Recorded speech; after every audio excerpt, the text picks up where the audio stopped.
2024. Hope you're doing well. And Will Smith and Martin Lawrence have given the box office a much needed boost with Bad Boys Ride or Die, $56 million this weekend. That is significantly above expectations. Wow. I thought maybe 40.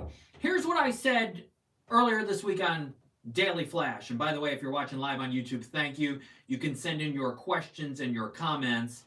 Here's what I said live on Daily Flash. I said, I think enough people are going to go to please Sony, but not everybody is going to go like the last one, Bad Boys for Life from January of 2020.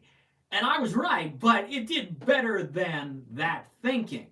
When you have nearly the same opening weekend 4+ years later, after a pandemic, after what happened with Will Smith at the Oscars 2 years ago, Sony is pleasantly surprised today at how big this opening weekend is. 56 million, close to that 62.5 for Bad Boys for Life. That is very strong.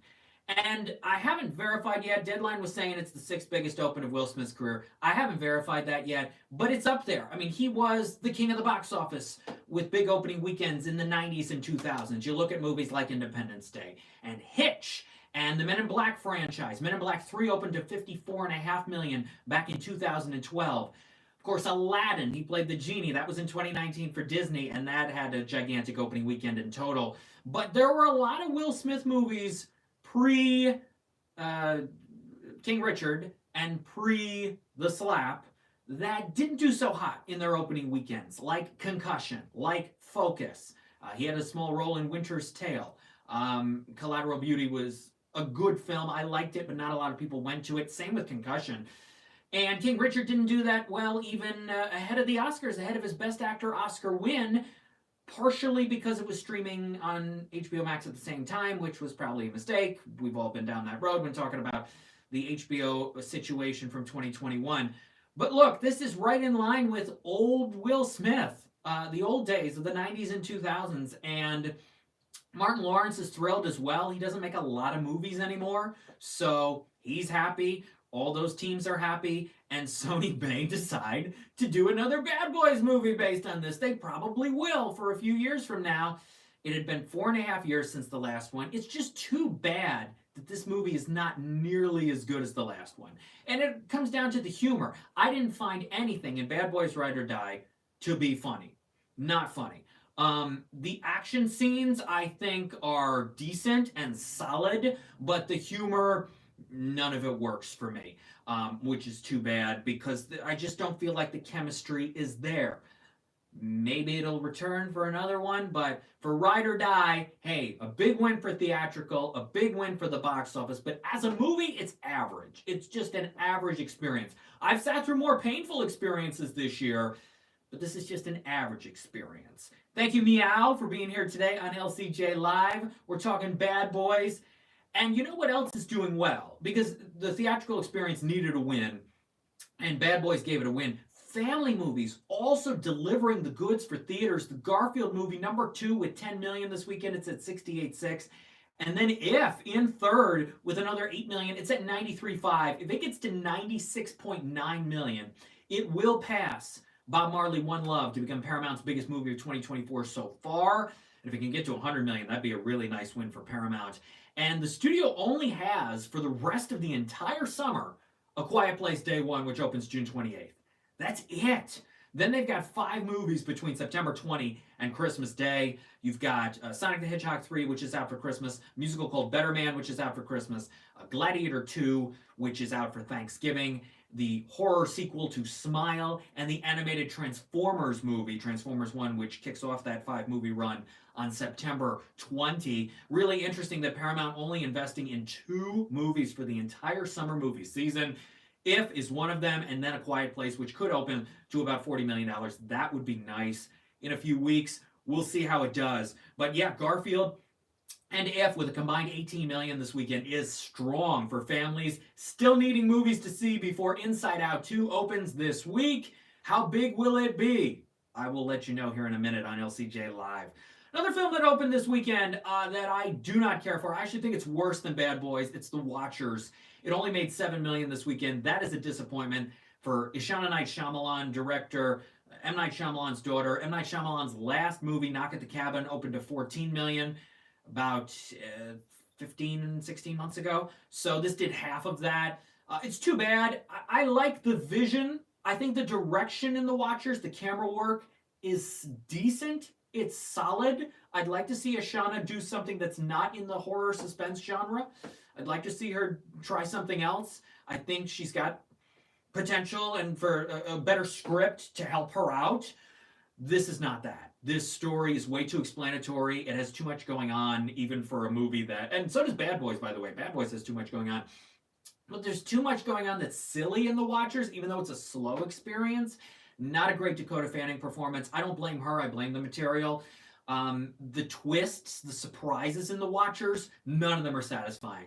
There is one in particular that's really, oh, come on, really? Like, it gives you that, and it feels like it came out of a novel, because maybe you could buy it in a novel, but when it's presented in a movie, no, you just can't buy it. So, it's too bad. Again, I've still seen worse this year, but The Watchers, there's not a lot there, and it went on too long, and I laughed at a lot of the dialogue. Like, some of the deliveries of it were really funny. But the film as a whole is not guilty pleasure enough to make it a recommendation. So that's too bad. I could have seen this go straight to HBO Max. I'm glad it went to theaters to give theaters a little money, but this had the feeling of a straight to streaming. Absolutely. And it only made $7 million this weekend. That is not a lot for Warner Brothers. That's the second miss for Warner Brothers in a row after Furiosa. And now here comes Kevin Costner with Horizon. Chapter 1 opens June 28th. The tracking's only $12 million. Here's what I say to that. I think that's too low. Or you're not counting in the fact that so many people, especially Yellowstone fans and older moviegoers, are going to wait and go see this over 4th of July weekend, that extended weekend. You have to me, you take part 1 as a 2-weekend play. Yes, it opens June 28th, but that whole Wednesday through Sunday, July 3 through 7, you have to take that into consideration as well. And I think Horizon could do even stronger in that stretch than the initial stretch. Now, there are going to be some people who say, I'm not sitting through a 3-hour film. Sorry. There are going to be some people who say, I'm not sitting through part 1 and then coming back 6 weeks later for part 2, which is like 2 hours and 45 minutes. Sorry. There are going to be people who say, I'm going to wait, and I'm going to watch this at home like I've been watching Yellowstone for years. And a lot of people may do that. But if you're a diehard Kevin Costner fan, you love Yellowstone, you're going to go. I think you're going to part 1. I even think you're going to part 2, even if you don't love part 1. I think this will do better than the current tracking, and you have to take part 1 as a 2-week play. So it opens June 28th. That is Warner Brothers' next movie, and they're betting big on it and hoping that the part 1, part 2 works out really well. Warner also this summer has Trap, which is the M. Night Shyamalan movie with Josh Hartnett. That opens August 9. They're on Twisters with Universal, but Universal's mainly handling it. But that's what the Warner Brothers summer looks like. And then Warner Brothers is going to get ready for Beetlejuice, which opens September 6th, post-Labor Day, but kicking off the fall movie season in September. That'll probably do very well. That may do better than Trap, Horizon Part 1, Horizon Part 2. But so Warner's in a little bit of a tough spot now, coming off of that Christmas high with day 1 of Color Purple, the entire run of Wonka, and a so-so result on Aquaman, plus Dune Part 2, which is still the biggest movie of this year, plus Godzilla x Kong, which is right up there in top movies of the year at the box office. So Warner had a good stretch, but now they're in a bit of a rough patch. But here comes Sony, which needed a hit off of Ghostbusters underperforming, as well as Garfield doing so-so, and Madam Web flopping. Here comes Sony with Bad Boys. And rest of the summer for Sony, they've got a few other films. The Fly Me to the Moon is one of them, and some others on the way. Furiosa only added $4.3 million this weekend. It's at $58.7, beating it 20th Century Disney's Kingdom of the Planet of the Apes, which added $5.4 million. It's at $149.8, $150 million. Passes 2017's War for the Planet of the Apes. That is stellar. Disney probably did not expect that to happen. We'll probably get another Planet of the Apes movie. So I've gone through the top 6. Number 7 this weekend, The Fall Guy, added 2.7 million. It's at 85.1. It's not going to get to 100 million, which I bet Universal wanted, hoped for. But if it gets to 90, okay, not a complete disaster, but not nearly what it needed to be. Number 8 this weekend. Okay, here's what I say number 8 is. I say number 8 is The Lord of the Rings Fellowship of the Ring re-release, which yesterday earned 2.4 million. Fathom Events screenings nationwide. Number 9, I call it Lord of the Rings Two Towers, which made the estimate today of 1.9 million from Fathom Events and Warner Brothers. Now, tomorrow, Return of the King, they're estimating 1.9 million, but that's technically a Monday, so they're not going to count that towards the weekend. The number 10 for me is The Strangers Chapter 1, which added 1.8 million. It's at 32.2 for Lionsgate. Some people are not going to count those 2 Lord of the Rings movies in the box office this weekend. Some people will. I'm going to count them. The people who don't count them are going to say that the number 9 movie is Haikyuu, The Dumpster Battle, which added 820,000. It's at 5.8 million. And then number 10, In a Violent Nature, with 640,000. It's at 3.6 million total. IFC released Late Night with the Devil on Thursday. It needed just a little bit of money to get to 10 million. I hope it did that. It absolutely deserves that. In limited release, Robot Dreams added 5 theaters for a total of 7 theaters. Made another 53,000 this weekend, about an $8,000 per screen average. It has earned 100,000 so far and will continue to go around the country this summer. Tuesday, which is with Julia Louis-Dreyfus, a very unique movie from A24, opened in 2 theaters, I believe both in New York City this weekend. 26,000 per screen average of $13,000. It goes nationwide this week. It is a unique experience. It's a tough movie. It's about life and death. There's some challenging scenes. Some visually interesting scenes involving animation and visual effects. So if you go see Tuesday, be prepared for a very interesting experience.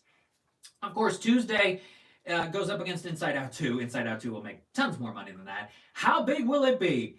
As I mentioned, I believe last week here on LCJ Live, here's the one thing Pixar and Disney have to keep in mind. This is the same weekend they opened Elemental last year. Elemental opened at 29.5, totaled 154. I felt it. My gut, after seeing footage at Pixar last year, 3 months early, was this is a long-term play. This is a word-of-mouth play. This is really good, but because kids are not out of school in every part of the country yet, not everybody's going to go to Elemental right away. It's a long-term play. Teens and 20-somethings should go to Elemental because of the romance aspect and the strong lead characters, and that's exactly what happened. Here's my gut with Inside Out 2. It's going to have a bigger open than Elemental, without question. I'm going to call it at 75, maybe even 70. I don't think this is going to get to 80 or $90 million or $100 million out of the gate. I'm going to call it at somewhere between 70 and 75 because kids are not out of school in every part of the country yet. And yes, Despicable Me is 4th of July, but there'll be a lot of families who want to go see this before that. And I think they're going to wait another week or 2. Some will go right away, absolutely. And if it makes more than 70, great. But I think we're in the same sort of position we were last time, though there was more of an adults loving Inside Out 2, hopefully because of the brand of Inside Out and people loving the first film from 9 years ago. I think there's more of a fan base there to say, let's go right away. But I don't think it matches what the first one opened to, which I believe was 91 million. And I don't think it gets to 100. I'm going to say Inside Out 2 will open from 70 to 75 million. It will be bigger than the 51 million of Lightyear, which was considered a huge flop 2 years ago for Disney and Pixar. I believe this same weekend as well. That's where I'm going to call it for Inside Out 2. I'll be seeing it this week. I've seen 30 minutes of footage already. I enjoyed it. I'm looking forward to seeing the whole film. 70 to 75 million for Inside Out 2. Ultraman Rising is excellent. It's on Netflix Friday. Superhero animated action dramedy. And I spoke with the makers of it. You get that LCJ Q&A podcast episode at lcj.podbean.com. If you go to animationscoop.com, you get that Q&A as well. Plus, I talked to the makers of all the animated shorts in the Whoopi Goldberg selected curated presentation for the Tribeca Film Festival for 2024. Check that out at animationscoop.com. Tomorrow night, new game show on the Game Show Network called Beat the Bridge, hosted by Cameron Matheson. And then DreamWorks Land opens at Universal Orlando this week. That's going to be big. You've got a new Trolls roller coaster, and they bring the Shrek Swamp to life, and a lot of cool things happening with DreamWorks Land at Universal Orlando. That'll be huge for the summertime. Congratulations to Robert Downey Jr., who is now the recipient of an Oscar and an Emmy in the same calendar year. He won an Emmy last night at the Daytime Emmys for his Downey's Dream Cars show on Max. Of course, won Best Supporting Actor at the Oscars in March for Oppenheimer. It is rare to see any actor win an Emmy and an Oscar in the same calendar year. Congratulations to Robert Downey Jr. And I hope people classify this true. Some people say, oh, it's the Daytime Emmys. It's not the Primetime Emmys. It's an Emmy win. Okay, I have an Emmy from the New York Emmys. It's not the Daytime Emmys or the Primetime Emmys, but it's an Emmy. So congratulations to Robert Downey Jr.